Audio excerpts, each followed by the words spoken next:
안녕하십니까. 저 아시는 분 있나요? 네? 봤어요? 오늘 왜 오셨어요? 네? 오늘 왜 오셨어요? 좋은 강의요? 교육은 많이 해봤는데 강의는 제가 잘 안 해봐가지고 잘 할지 모르겠지만은 여러분들한테 소중한 시간이 됐으면 좋겠습니다. 먼저 시작하기 전에 한 말씀 드릴 부분은요, 지금 현재 부동산에 대한 부분은 누구나 관심이 있을 겁니다. 근데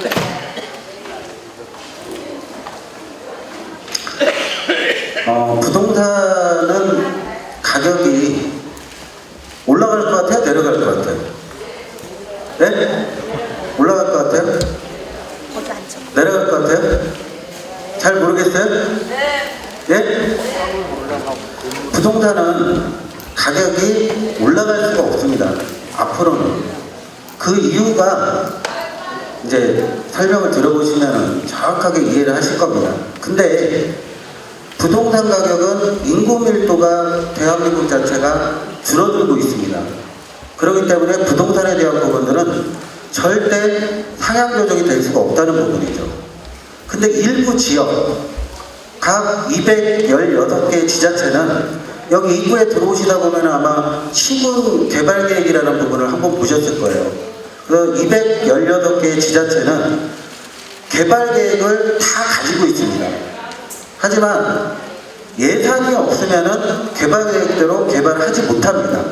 또한 앞으로 우리나라 자체가 어떻게 부동산 트렌드가 바뀔 것인가, 영상을 보시면은 처음부터 끝까지 다 들어보시면은 왜 부동산 자체가 하락할 것인가, 근데 일부 지역만 부동산이 오를 것인가, 이 부분을 여러분들이 분명히 느낄 것이라고 판단이 됩니다. 그래서 잘 들어보시고요, 여러분들께서 소중한 부동산 투자, 또 재단 가치성을 높일 수가 있고, 또 누구는 3년 안에 부동산을 편하게 갈 수가 있는데 누구는 10년, 1000년이 가더라도 부동산에 대한 부분들이 고생을 할 수밖에 없다. 그런 이유가 존재를 합니다. 그래서 잘 들어보시기 바랍니다. 단상 불 좀 내려주세요.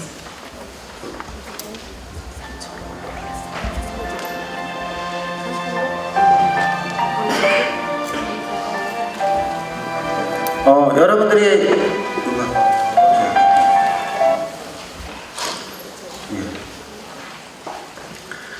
부동산에 대한 부분들은 여러분들이 누차 지금까지 살아오면서 생활에 밀접하게 관계가 되어 있는데, 대부분의 사람들이 돈이 없으면 부동산을 하지 못한다는 생각을 갖습니다. 근데 돈이 없더라도 관심이 있다면 부동산은 분명하게 여러분들한테 큰 도움이 될 것이라고 판단해 볼 수 있습니다. 그래서 해답을 찾자. 더 하락하기 전에 부동산은 답을 알아야 한다. 누구는 3년 안에 끝내고 누구는 평생 후회할 수 있다. 이런 부분들을 타이틀을 정해봤어요. 근데 왜 이 말을 하는지에 대한 부분이 정확하게 이 내용 속에 있다는 겁니다. 그래서 부동산의 10가지에 대한 부분들을 이렇게 나눠서 준비를 해봤는데, 첫 번째 보시면은 무주택자라도 조금 조급해하지 마라. 이 말은 부동산에 대한 부분들을, 주택에 대한 부분들이 우리나라가 60년대부터 지금 현재까지 왔는데, 예전에는 10가구, 한 가구 주택에서 10가구가 막 살고 그랬지 않습니까?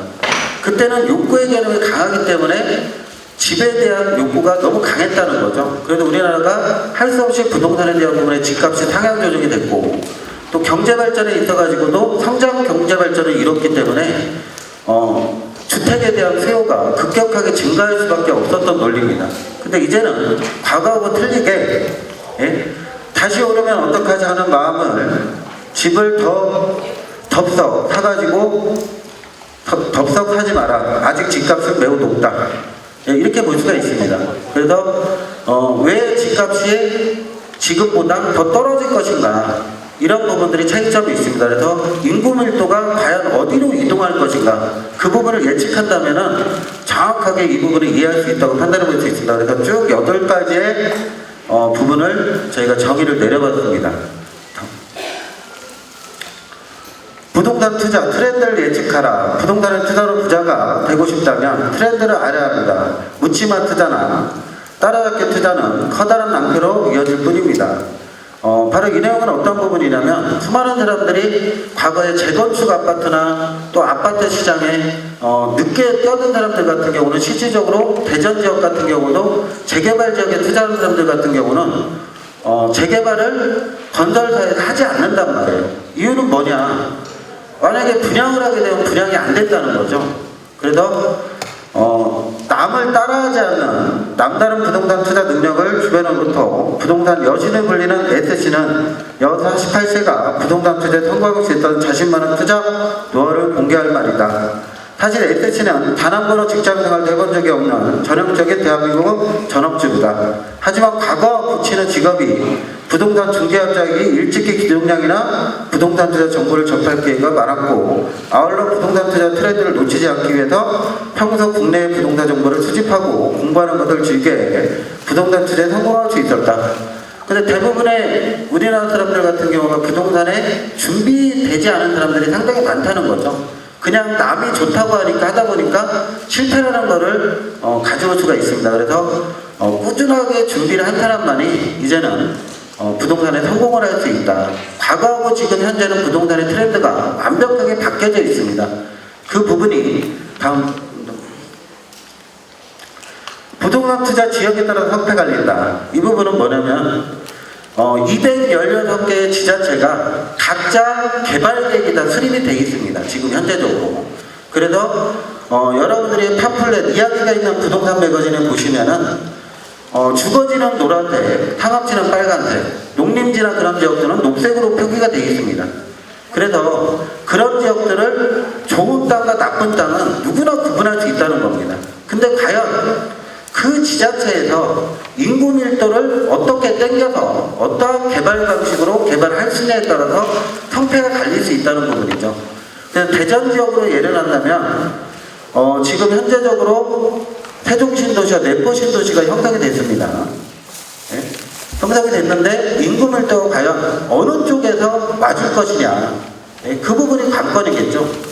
그래서 제가 1년 전에 대전에 사무실을 설립하고 운영을 할 적에 세종신도시 아파트를 사야 되냐 말아야 되냐 이런 질문을 상당히 많이 받았었어요. 근데 지금은 사지 말아야 된다. 과감하게 얘기했습니다. 근데 지금 현재적으로 보시면은 세종신도시 아파트 값이 어떻게 변할 것인가 그런 부분들이 나와져 있다는 겁니다.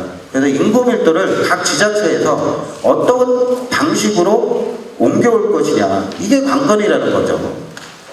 그래서 부동산 투자는 어느 도시에 부동산을 선택하냐에 따라서 성패가 좌우된다고 볼 수가 있습니다. 그러니까 과거에는 우리가 아무 지역이나 땅을 사고 아파트를 사고 상가를 사면 돈이 됐는데 상권이 이동됩니다. 도로나 역사나 IC 부분이 바뀌기 때문에 상권이 바뀌었을 경우에는 인구 밀도가 새로 탄생하는 인구보다 죽는 인구가 더 많다는 거죠. 그렇기 때문에 2020년도가 간다면 실질적으로 부동산 가격은 더 하락할 수밖에 없다는 겁니다. 그 이유는 점차적으로 들어보시면 내용이 나오겠죠. 그래서 먼저 인근 지역의 인천이 꿈틀대고 지방산업단지에 불을 맞은 지방 선두주자 자극으로 부산과 창원 이 그들을 이어 공주시대를 맞으니 공주시가 인근 대전에 발빠르게 투자지역으로 움직였다. 공주지역 같은 경우는 뒤편에 가면은 내용을 자세하게 설명을 드리겠지만은 KTX 역사가 지금 현재 2014년 12월 안으로 완공이 됩니다. 그랬을 경우에는 과연 세종신도시와 공주 역세권을 비교했을 경우에 어디가 트렌드가 더 뜰 것인가 이런 부분을 한 번 정도 판단해 볼 수가 있겠죠. 다음 정도. 그래서 모든 부동산은 과거에는 우리가 주택을 사면은 그냥 가만히 머물렀는데도 차익금을 남길 수가 있었는데 이제는 부동산에 대한 부분들이 사가지고 차익금을 남기는 시대는 끝났다. 그래서 바로 수익형 부동산으로 움직여야지 돈을 벌 수가 있다는 겁니다. 그래서 수익형 부동산은 수요자의 증가, 탁월한 수익률, 월세 비중 증가, 부동산 투자의 변화를 가져가지고 왜 수익성 부동산에 투자를 해야 하는가, 이 부분이 나올 수가 있습니다. 그래서 수익성 부동산은 뭐 상가나 이런 백화점 인근 지역의 그런 상가들을 볼 수가 있겠죠. 또 임대나 그런 부분들을 볼 수가 있는데, 수익형 부동산은 상가 위치나 상권에 따라서 영향을 많이 받는 상품으로 매입 시기나 상권의 발달에 따라 수익률이 높아질 수가 있다는 점입니다. 그래서 또 상가 분석 투자 수익률의 추이에 대한 부분이에요. 근데 우리가 한 지역에서 어떠한 역세권에 대한 부분들이나 트렌드가, 과거에는 우리가 은행동 지역이 가장 상권이 발달된 지역으로 볼 수가 있었습니다. 근데 지금은 둔산동으로 일부가 이전을 했죠. 그러니까 상권이 지역에 따라서 바뀔 수가 있다는 겁니다. 과거처럼 머물러 있는 게 아니고. 그래서 지금은 수익형 부동산으로 가져야 된다. 네, 그런 부분들을 한번 볼 수가 있습니다.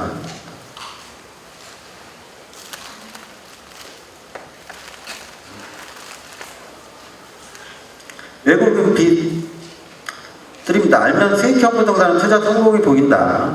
그래서 지표지사를 이렇게 해서 관광공사, 외국인수, 거주 외국인 수에 대한 부분들을 지표 현상을 나타낸 겁니다. 2014년도에는 그래프가 여기까지 올라가는 부분들을 볼 수 있습니다. 그래서 외국인을 대상으로 수익형 부동산은 공급이 활발하게 이루어지는 지역으로서 서울, 인천, 성도 국제도시, 경기도 평택, 부산, 광역시, 제주도 대표적이다. 가장 활발하게 공급이 되고 있는 지역을 당연히 제주도라고 볼 수가 있습니다. 그래서 제가 7년 전, 10년 전에 제주도도 일부를 분양을 했었고 또 전원주택단지로 공사를 했었지만은 그때하고 지금하고는 15배, 20배 정도의 차이급을 남길 수가 있습니다. 그리고 제주도에 지금 현재 외국학교라든지 신화역사라는 공원이라는 부분들이 지금 조성되고 있습니다. 그래서 그 부분이 완공됐을 경우에는 또 중국인들 같은 경우가 5억을 유치를 하게 되면은 영주권을 주게 됩니다. 그래서 중국인들로 인해서 지금 그 인근 지역이나 일부 지역 같은 경우는 급격하게 상승하고 있고, 제주도에 아마 가보신 분들 아시겠지만 한국말보다 일본어, 중국어가 더 많습니다. 예, 그런 트렌드가 바뀌고 있다는 겁니다.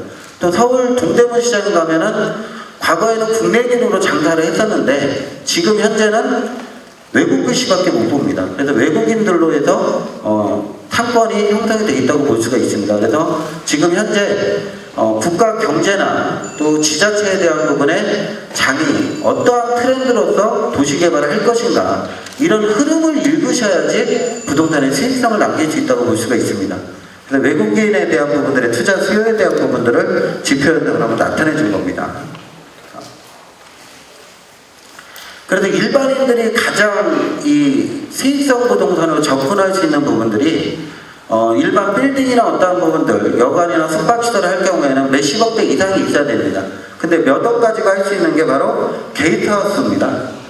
그래서 도심 속에서도 민박업으로서 등록을 해서 수익성을 증대시킬 수 있는 부분을 볼 수가 있겠죠.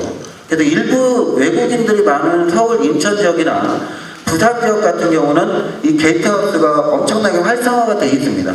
근데 외국인들이 점차적으로 증가율을 보이면서 이런 숙박시설 형태식으로서 내가 3억 5천을 투자했을 경우에 10억의 가치성으로 만들 수 있다고 볼 수가 있습니다.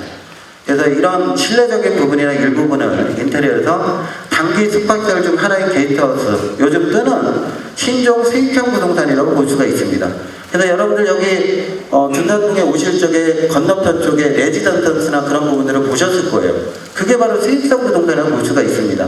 그래서 이제는 트렌드가, 예전에는 머물러 있는 부동산에 투자하면은 차익금을 놀릴 수가 있었지만은 이제는 그런 시대는 끝난 부분이라고 판단해 볼 수가 있겠죠. 그래서 이런 관광지를 활용한 부분으로서 볼 수가 있습니다. 홈스테이. 외래 관광객들입니다. 그래서 한 신문에 보도된 내용인데 외국인이죠. 그래서 이게 종로입니다. 그래서 이런 부분들이 새로 신축을 할 수 없는 지역 같은 경우를 게이트하우스로 바꿔서 큰 수익을 남기고 있고 집값을 상승시키는 요인을 볼 수가 있습니다. 확산되는 제주도 개발구 황금알을 잡아라 해가지고 제주도 서귀 대정읍에 제주 영어교육도시가 현재 3개 학교가 입점을 해서 그래서 이 인근 지역에서 아파트를 분양했는데 127대 1의 경쟁률을 보였습니다. 그러니까 그러니까 드문 현상이죠. 지금 현재적으로 우리나라에서는. 그 정도로 외국인들이 지금 현재 일부가 아시아권역에서는 최고 학교들이 입점하기 때문에 입점이 되고 있고, 또 내국인 같은 경우도 외국으로 유학을 보내지 않고 이쪽으로 이동하는 부분들이 일부가 있습니다. 그래서 하나의 수익성 부동산은 주변 지역에서 어떤 부분을 할 수 있는지 영어 교육 도시에 대한 부분들입니다. 그리고 현재 제주도의 수익성 부동산 시장은 본격적인 분양 성취를 받아 공급 시장을 활성화 기대를 하고 있다. 이렇게 보고 있습니다. 또 여러분들이 신문을 보시면은 과거에는 그냥 호텔로 운영을 했었는데 수익성 부동산이었고 8%에서 12%까지 수익을 남겨준다고 호텔에 투자하는 부분까지 연일 신문상으로 보도가 이루어지고 있습니다. 그게 바로 수익형 부동산입니다. 그래서 예전하고 정반대적으로 우리가 부동산에 대한 부분들에 접근을 해야 된다고 볼 수가 있겠습니다. 영업도시 조각도입니다. 그래서 어디까지 수용 섹터고 어디서부터 일반적인 개발을 할 수 있느냐, 이런 부분들을 판단해 볼 수가 있겠죠. 그리고 국제학교 소개에 대한 부분들이 이렇게 나와져 있습니다. 그래서 지금 현재 3개 학교가 가동 중에 있습니다. 그래서 3류층 이 학생들이 지금 현재 공부를 하고 있다고 볼 수가 있겠습니다. 역세권은 흐름 유동인구를 잡아라.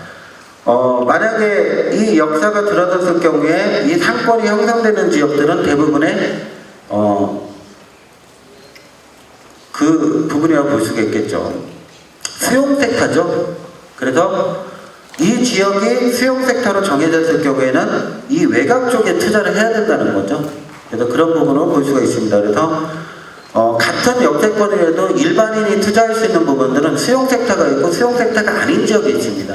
그래서 1차 역세권은 수용 섹터에 들어가고, 또 일부 지역은 2차 역세권까지 수익형 그 부분은 수용 섹터로 들어갑니다. 그렇기 때문에 3차 역세권부터 일반인이 투자할 수 있다고 볼 수가 있겠죠. 아니면 택지 분양을 받아야 되겠죠. 가격이 상당히 비싸게.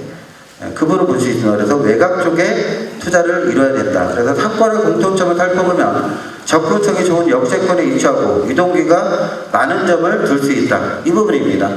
어떤 역사가 형성되면은 새로운 신도시와 연결을 시켜줘야 되고, 또 IC 인근 지역까지 새로운 도로망을 뚫어줘야 됩니다. 그럼 일반인이 투자할 적에는 바로 어느 쪽에 위치하고 있는 쪽으로 투자를 해야 되느냐, 이런 부분들을 정확하게 짚어낼 수가 있다는 거죠.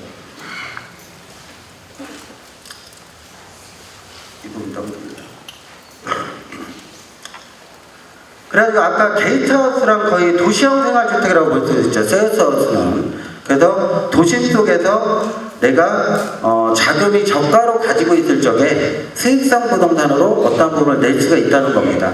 그래서 이런 시설들을 갖추고 있을 경우에는 일반적인 데보다 또 다른 수입을 창출할 수 있다고 볼 수 있습니다. 그래서 도시형 생활주택은 몇 년 사이 가장 큰 관심을 받은 수익형 부동산이다. 세어스 세대 내부가 비교적인 면적이 작은 방인 점을 감안해 한정된 구간에서 너무 많은 기능을 넣기보다는 필요한 역할을 할 수 있도록 계획해요. 공간을 이용한 최대한 것이 특징입니다. 그래서 도심 속에 있는 부분들을 이렇게 개조해서 지금은 과거에는 임대 개념으로만 갔었는데 지금은 수익형으로 바뀐다는 겁니다.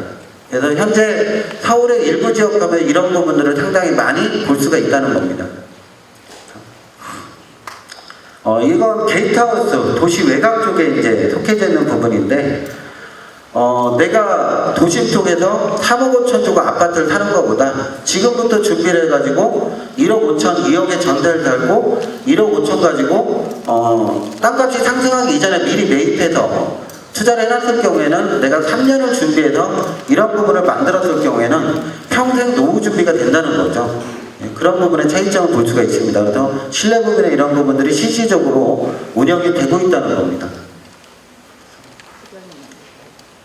실내 부분이 이렇게 다양하게 꾸며놨습니다. 그래서 외국인들이나 국내인들한테 여행을 할 적에 상당히 가까워먹는 숙박업소로서 떠오른 새로운 사업 업종이라고 볼 수가 있겠죠.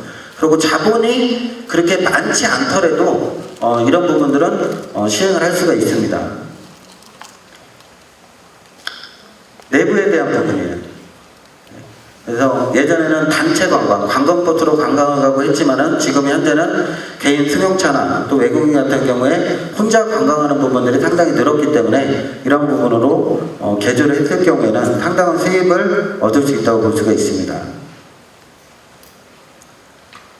도시형 생활주택, 도심 속에서도 이제는 아파트보다 저밀도 주택에 대한 부분들은 선호도가 바뀌어가고 있다는 겁니다.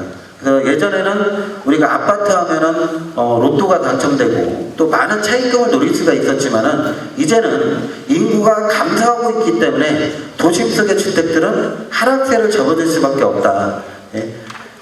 일반인들 같은 경우는 대부분의 인구가 증가하지 않는데 부동산이 상승한다. 그건 있을 수 일부 지역을 빼놓고는, 그러니까 어느 지자체에서 인구 밀도를 땡길 수 있느냐, 이런 부분의 차이점을 볼 수가 있겠죠. 그래서 예를 들어서 이런 부분들이 건축역 단층으로 좁고 강화마루, 미국산 시스템 창호, 기름보일러로 해서 이렇게 지어가지고 일부는 저희가 숙박업을 하면서 생활할 수 있는 부분을 볼 수가 있습니다. 이런 것 같은 경우는 조립식이죠. 한마디로 도면을 그려서 형태식으로 제작을 해서 주문을 하게 되면은 가서 조립을 하는 겁니다. 그래서 건축 기간이 한 달 보름만 해도 이렇게 완공을 지을 수가 있습니다. 그래서 내가 처음에 한 개를 짓고 또 계속적으로 늘려나갔을 경우에는, 그러니까 모든 사업이 그렇지 않습니까? 자금이 많다면 한꺼번에 할 수 있지만은 자금이 부족하다면 나눠서 지면 됩니다. 그래서 본인이 직접적으로 시간을 갖고 준비를 했을 경우에는 이런 것들이 10개 동을 갖는다면 큰 수익을 창출할 수가 있다는 거죠. 그러니까 하루아침에 만드는 것보다 지금부터 계획해서 꾸준한 부분을 준비한다면 이런 걸 10개, 20개를 갖는다면 큰 수익성을 얻을 수가 있다고 볼 수가 있습니다. 그리고 이제는, 예전에는 우리가 세계적으로 우리나라밖에 없죠. 집들이가 있는 나라는 우리나라밖에 없습니다. 그래서 여러분들 분명히 아실 겁니다. 예전에는 우리가 집들이를 해서 냉장고도 바꾸고 장롱도 바꾸는 그런 시절들이 있었습니다. 근데 이제는 자랑거리가 아니라는 거죠, 집은. 그래서 도심 속에는 내가 3억, 5억 주고 아파트 사는 것보다 전대를 갈고 소형주택의 세컨하우스를 하나 만들어서 노후 준비를 준비한다면은 얼마든지 여러분들이 도심 속 안에서만 찾는 게 아니고 도시 외곽 쪽에서도 내가 3억, 5억을 가지고 10억, 20억짜리를 만들 수가 있다는 겁니다. 그래서 요즘에는 소형주택에 붐이 일고 있습니다. 과거처럼 의리아리하게 크게 짓는 것보다 소형으로 지어서 여러 개를 지어서 활용성이 높게 가져간다는 부분이죠. 그래서 이런 부분들을 본다면 최근 5일제 근무제로 인해서 웰빙 시대에 맞춰서 수많은 사람들이 외곽 쪽으로 빠져나가게 되는데 지금 현재 우리나라는 실제로 숙박시설이 어마어마하게 부족합니다. 그래서 지금부터 여러분들이 대비를 해가지고 관광지에 또 아니면 역세권 인근 지역이나 일부 지역을 이런 부분으로 준비했을 경우에는 도심 속에서 10억, 20억짜리 빌딩을 사는 것보다 도시 외곽 쪽에 이런 부분을 만드는 게 더욱더 효율성이 높아질 수밖에 없다는 겁니다. 이거 같은 경우는 15평짜리예요. 이 부분까지 땅이 15평입니다. 그래서 소형주택으로서 이렇게 만들 수가 있다는 겁니다.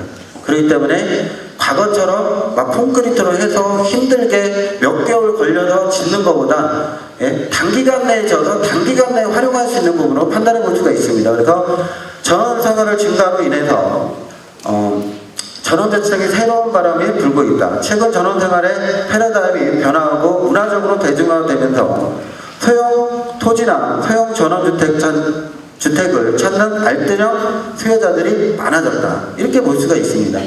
그래서 도심 속에서 힘들게 어렵게 그런 부분들을 마련하는 것보다 도시 외곽 쪽에 여러분들이 노후 준비를 이런 형태로 갖춘다면 손쉽게 나의 노후 준비를 끝낼 수가 있다.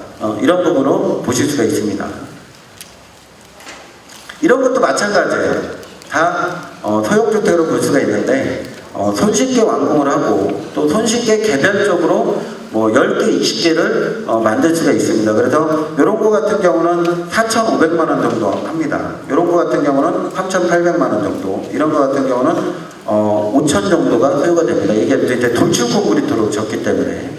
그런 부분에 차이점이 있습니다. 그래서 모형마다 차이점이 있지만은 이거 외에도 소형주택으로서 가져갈 수 있는 부분들은 상당히 많습니다. 그렇기 때문에 대형화로서 승부수를 걸려고 하지 마시고 소형으로서 대형화를 만들어가는 부분으로 바꿀 수가 있다는 겁니다. 이런 부분들은 또 마찬가지입니다. 실내적인 부분이나 이런 부분들이 실질적으로 제가 강원도 쪽에 일부를 이렇게 운영하고 있는데 상당한 수입을 얻고 있습니다. 이거 같은 경우는 15평짜리입니다. 그래도 15평짜리고 건축, 돌축 콘크리트하고 이 부분에 콘크리트로 해서 드라이베트를 따서 2층으로 구조를 만들었습니다. 그래서 이런 부분들이 한 10개를 갖추면 숙박을 한 20개에서 25개를 얻을 수가 있습니다. 네, 그런 부분으로 보실 수가 있습니다. 부동산의 탑. 역세권을 주시해라 해가지고 한번 잡아봤습니다. 역세권은 중심을 대략 5분에서 10분 정도 둬버리면 지역에 의견의 역세권을 상업, 업무, 숙박 등을 복합 기능을 갖춰 지역의 중심 지역을 수행합니다. 이렇게 되어 있습니다.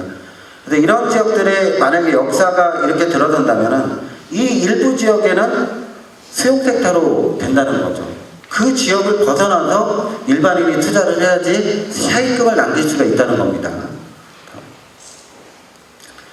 그래서 우리나라에 지금 현재 강원도가 이렇게 2017년도까지 또 완공되는 부분이 있고 지금 현재 부산까지, 목포까지 이렇게 형성이 되어 있습니다. 그래서 이 경부 고속 KTX를 보시면 부산까지는 완공이 되어 있죠. 그래서 하나 예를 들자면은 김천 구미역 같은 경우가 제가 5년 전, 7년 전에 투자 유치를 시켜줬지만은 오늘 한국도로공사가 이전합니다. 역세권으로. 그래서 기업도시가 들어오는 지역이죠. 그래서 그 지역에 역사가 들어오는 인근 앞에 쪽에는 다 수용섹터라는 거죠. 그 외곽 쪽을 투자해야 되는데 그럼 과연 도심 쪽하고 도로 연결을 어떻게 해줄 것인가? 어디로 뚫릴 것인가? 몇 번지를 지나서 도로 개설할 것인가? 또 IC는 어느 쪽에 위치하고 있는가? 예, 그런 부분들을 개발 계획이 확정되어 있기 때문에 지금은 과학적인 분석이 부동산에 필요합니다. 그래서 100% 어느 땅을 지나가는지까지 뽑아낼 수 있다는 겁니다. 그렇기 때문에 과거처럼 우리가 무작위로 부동산 투자를 하는 게 아니고 분석을 통해서 하는 거기 때문에 절대 실패라는 거를 가져갈 수가 없습니다. 부동산에서. 그래서 제가 처음에 시작할 적에 216개의 시군단체는 개발 계획이 다 있습니다. 단 지자체장의 능력이 있느냐 없느냐 또 그 사람의 정책이 어떻게 가냐에 따라서 틀려지는 겁니다. 그러니까 새로운 지금 박근혜 정부가 들어서고 이명박 정부 때는 어떻게 됐습니까? 타대강에 대한 부분들로 형성이 됐었고 박근혜 정부 때는 어떤 트렌드로 경제가 갈 것이냐 이거에 따라 부동산이 움직인다는 겁니다. 근데 우리가 하나의 목표가 있죠. 녹색 성장이라고 아마 들어보셨을 거예요. 그래서 KTX는 GTX, RTX 경전철을 이어주는 겁니다. 그래서 전국의 읍면리에서도 5분에서 10분 안에 경전철이나 KTX를 이용할 수 있는 부분으로 2025년도까지 개발 계획이 확정되어 있습니다. 그대로 공사를 하고 있고요. 그래서 여기 보시면 남공주, 정읍 쪽, 익산 쪽에도 지금 공사를 하고 있습니다. 그래서 공주 지역에는 2014년 10월까지 완공 목표로 지금 공사를 하고 있습니다.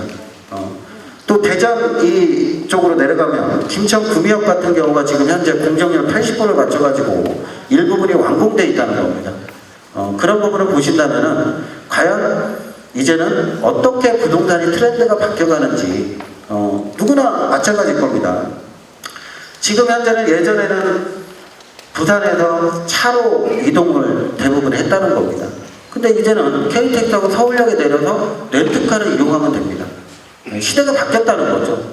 그래서 이제는 그런 부분에 바뀐 트렌드에 맞춰서 부동산을 직감을 하셔야 되는 부분이지 그냥 과거처럼 우리가 무작위로 부동산 투자를 했다가는 평생 후회할 수 있는 부분들을 처리할 수 있다고 볼 수가 있습니다.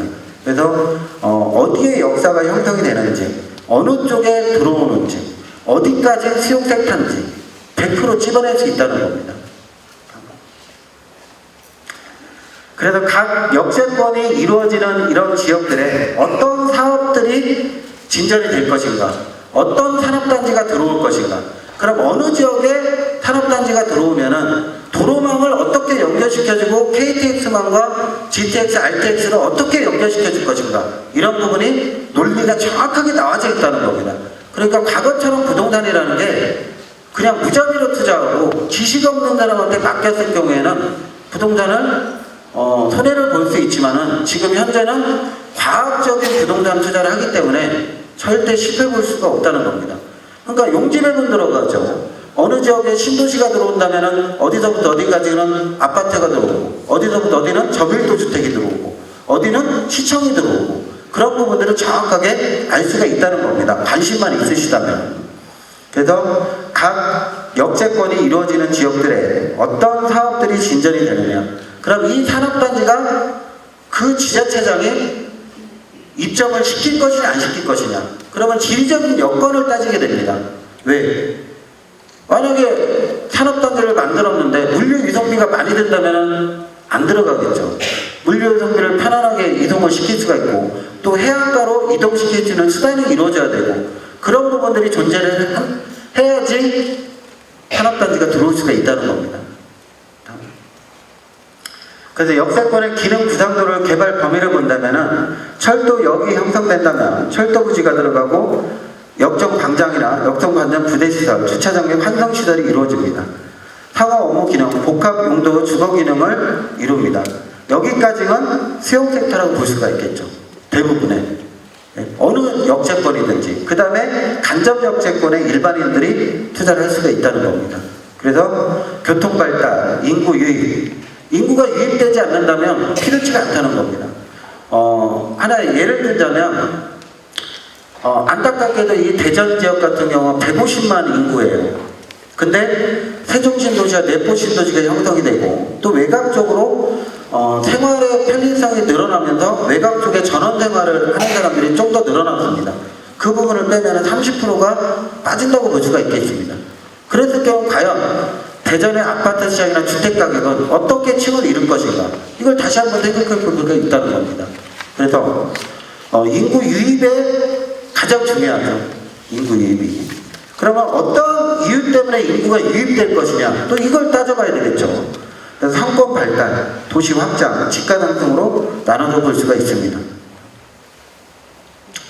그래서 당진 합동 역세권이에요. 근데 과거에 10년 전에 이 지역을 투자 유치를 시켜줄 적에는 매듭금에서 사기라고 했어요. 근데 용지배분도가 이렇게 나왔어요. 산업단지가 들어오는 보라색으로 표기됐고, 고대리, 동곡리, 유곡리가 신도시로 확정됐습니다. 근데 여기 보시면은 동부제철이라고 이 지역에 동부제철이 들어갑니다. 그럼 철강업체예요. 그럼 철강업체 이 인근 지역에 주택지로서 신도시가 들어온다면요, 철가루가 날립니다. 그것까지 감지할 수가 있다는 겁니다. 그래서 나중에 초창기는 가격이 상승하겠지만은 시간이 지날수록 가격이 하락합니다. 왜? 산업단지역 인근 지역은 오염 때문에. 그렇기 때문에 거리를 얼마를 띄울 것인가. 그러면 이 지역의 IC가, 통합 IC가 어디로 나 있나? 그러면 IC 인근 지역으로 신도시는 100% 들어올 수밖에 없다는 겁니다. 그렇기 때문에 산업단지가 들어오는 인근 지역보다 IC 인근 지역에 가야 되겠죠. 어느 누구나 똑같은 부분이니까.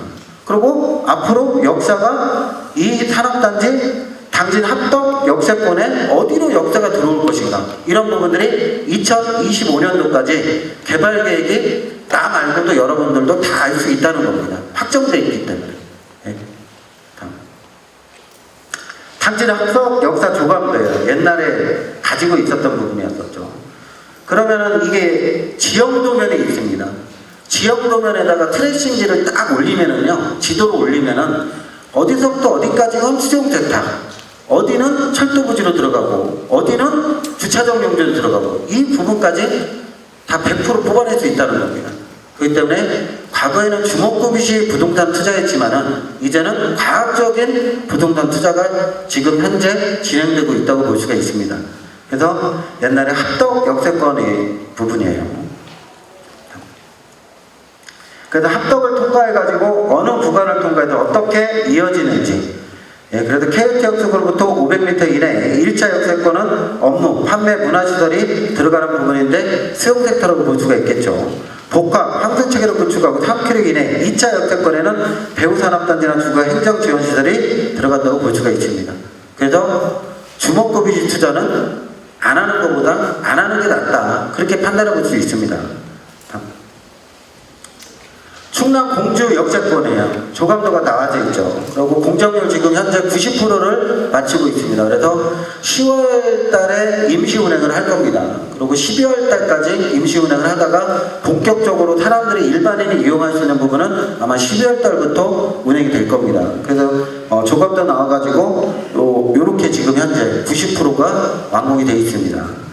그래서 호남고속철도 공주 건설, 호남고속철도 전세 누선 총 2014년 5선 공주 역사에 대한 부분들이 있고 개통되면 공주 서울은 52분, 공주 광주는 41분이 걸립니다.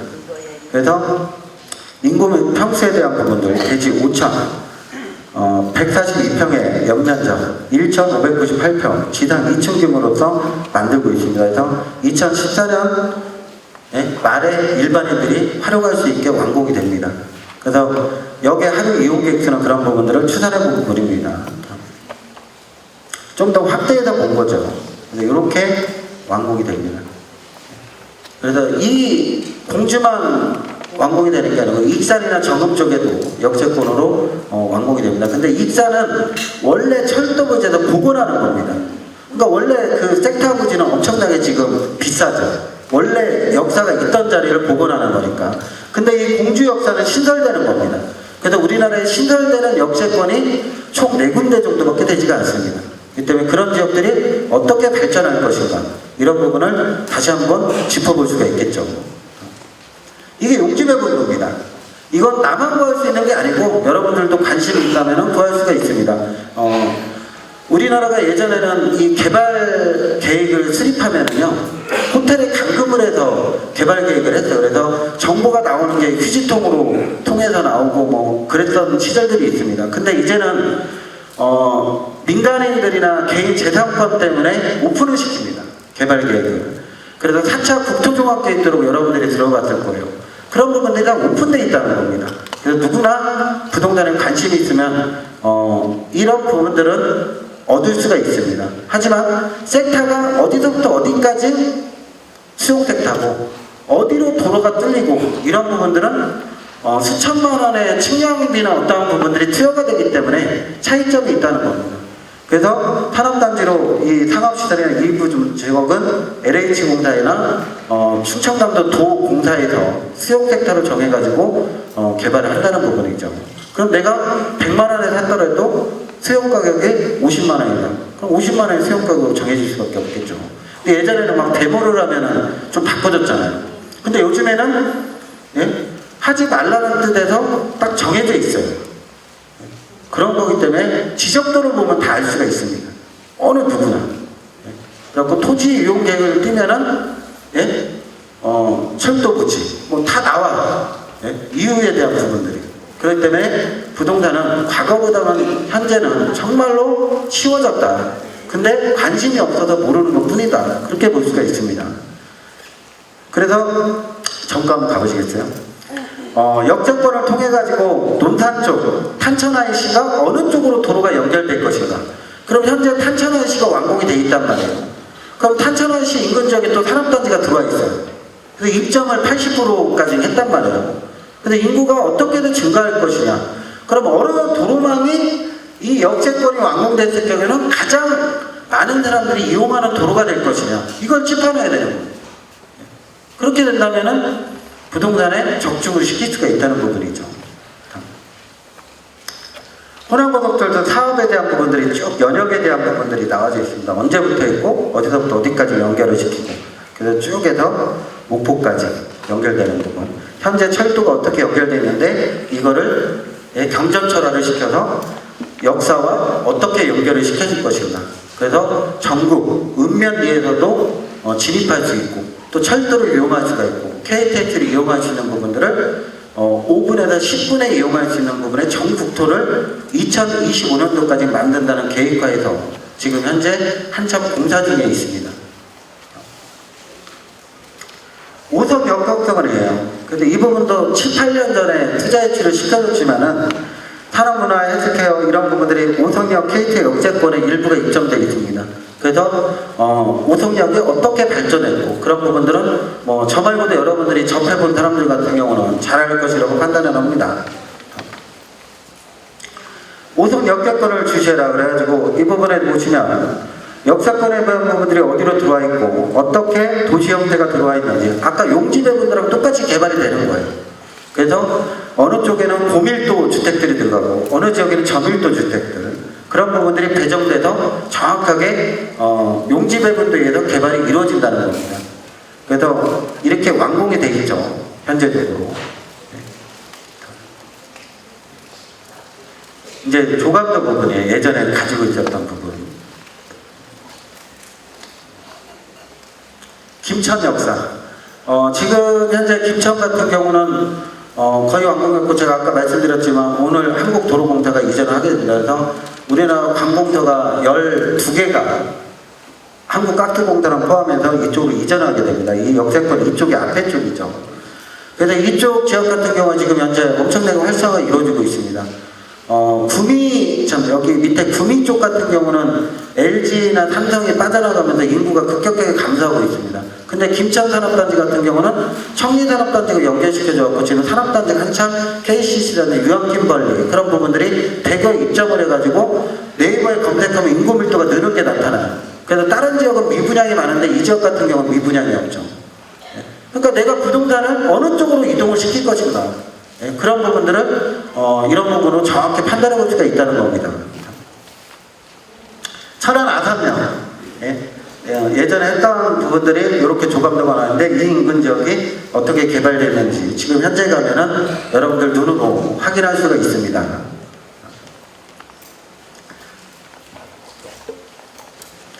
전국 KTX 역세권 경제개발계획 그래서 각 지자체들에서 충정권 역사에 대한 부분들을 바이오 산업하고 반도체, 디스플레이에 대한 부분들의 사업을 육성시켜 주겠다. 그래서 우리나라의 정책이 5+2 광역정책권이라고 하죠. 그래갖고 과거에는 자동차 산업이 이 울산에만 있었지만 지금은 울산에만 있는 게 아니잖아요. 그쵸? 당진 쪽에도 일부가 들어가 있고 서산 쪽에도 일부가 있고 여수 광양 쪽에도 일부가 들어가 있습니다. 그래서 인구 밀도가 이제는 한 지역에 상권돼서 분산 효과를 가져가는 부분이고 산업단지로 인해서 어느 쪽으로 인구 밀도가 갈 것이냐 이런 부분들을 100% 적중을 시킬 수가 있다는 거죠. 대한민국 사람들 빚 때문에 잠 못 이룬다. 대부분의 수많은 사람들이 아파트를 융자받아서 사면 자기 집인 줄 알아요. 근데 실질적으로 은행집이잖아요. 그런 부분들에 본다면 수많은 사람들이 지금 빚을 지고 살고 있는 부분에 대해서 부동산 고민 5년 안에 끝내려면 어떻게 해야 되느냐 이런 부분들을 볼 수가 있습니다. 그래서 요즘 사람들은 부동산에 미쳤다고 말한다. 하지만 자연히 추이력이 같듯이 부동산 시장도 추이력을 갖는다. 이 추이 과정에서 생기는 과도한 충격은 막아야 하지만 추이 자체를 가로막는다면 더욱더 험해질 뿐이다. 문제는 그 과정에서 지나야 하는 암초들이다. 같은 얼음을 겪고도 빨리 끝내는 사람이 있고 더 오래 걸리는 사람이 있으며 잘못해서 더 큰 암초에 걸리는 사람이 있다. 지금 모두가 어렵다고 하지만 3년 안에 끝낼 수 있는 평생 후약에 두어서는 안 된다. 부동산의 욕망은 대상이 아니다. 나와 내 가족은 인생에 걸린 문제인 만큼 더 신중하고 더 장기적으로 봐야 한다. 이렇게 볼 수가 있습니다. 근데 대한민국 사람들은 좀 도둑놈식보를 많이 가졌죠. 자기가 부동산에 대한 공부도 안 하고 아무것도 준비가 안 돼 있는데 남이 좋다고 하면 투자해요. 근데 부자는요 절대 그렇지 않습니다. 사기를 당해도요 부자는 얘기하지 않습니다. 가난한 자는 얘기를 하죠. 떠벌리죠. 잘하는 것만. 근데 절대 거기에 차이점을 볼 수가 있다는 겁니다. 그렇기 때문에 부동산에 대한 부분들을 여러분들이 결혼과 동시에 밀접하게 관계가 되어 있는데 우리나라 교육 형태는 그렇지가 않는 거죠. 결혼을 해야지 자기가 전세든 월세든 얻게 되니까 그것도 부모에 의존을 하게 됩니다. 그런 성향이 바뀌어야 되는데 바뀌지 않고 그냥 흘러가는 부분이라고 볼 수가 있겠죠. 그래서 이제는 시대가 변했습니다. 그 시대에 맞춰서 생각을 갖고 모든 투자든지 바뀐 시대에 맞춰서 투자를 해야 된다. 하나 예를 들자면요. 시골에 살던 도심 쪽에 살던 우리가 해안가에 놀러 가면은 바리바리 싸고 가야 가요. 가죠? 싸고 가잖아요. 고기도 사갖고 가고. 근데 거기 가도 마트, 이마트 다 있어요. 아니에요? 맞죠? 우리가 제주도 가도 마트가 있어요. 근데 막 싸갖고 가려고 해요. 시대가 변했다는 겁니다. 시대가 변했습니다. 거기에 맞춰서 트렌드를 잡아야 된다. 볼 수가 있습니다. 그래서 2014년 부동산 투자의 의사, 투자 목적어 및 운영 방법에 대한 부분들을 쭉 이렇게 나열했습니다. 선호하는 운영 방법, 투자 목적에 대한 부분, 이렇게 볼 수가 있습니다. 그래서 수많은 사람들이 설문조사를 한 부분이고, 다음 한 번.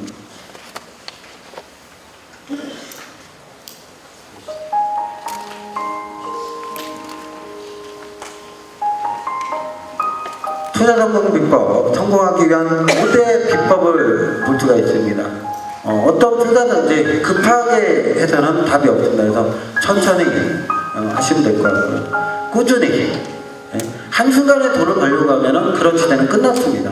꾸준한 관심을 갖고 힘들고 막연히 그냥 제자리에서 쉬어가기, 즐기면 가장 중요한 비법이고, 절대 포기하지 않고 꼼꼼하게 따진다면 성공한 부동산 투자를 할 수가 있습니다. 슬라이드 부분은 이것으로 마치고요. 다음부터는 제 경험담으로서 여러분들한테 강의를 하겠습니다.